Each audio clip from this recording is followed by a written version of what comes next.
Finally जी हम लोग Sahiwal city में पहुंच गए। यहाँ मंडी से हमने कुछ फ्रूट उठाना था, सब्जी मंडी से फ्रूट उठाना था। इरफान भाई है एक वीडियो में, ये मेरे साथ पहले भी आए थे, हम लोग जब साहिवाल आए थे। तो फ्रूट लेने से पहले हमने यहाँ के मशहूर कोई चने और उबले हुए अंडे बाबा जी वालों के ना हमारे पीछे वो प्लान किया। तो मैं आपको मिलवाता हूँ इरफान भाई से, आप पहचान जाएंगे।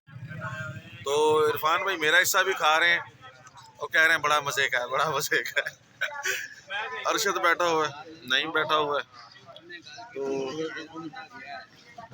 भाईजान ये देखें, तो हम लोग तो फिर हमने कहा कि यहाँ से हम खाते हैं। तो इनके मशहूर भाई ने बताया कि चने, तो मैंने कहा कि चलो चेक करते हैं जी कैसे हैं।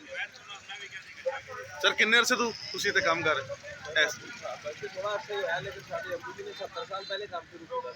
70 साल पुरानी दुकान। उन्होंने 50 साल काम किया, उस तो बाद कुछ साल का गैप है और दोबारा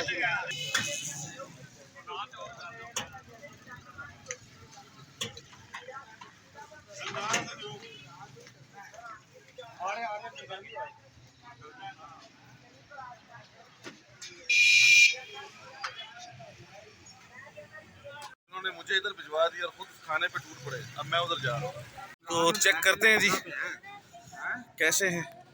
बहुत लजीज मजेदार साहिवाल के चने। हाँ, इस्लामाबाद दे भुखे खाने आ गए।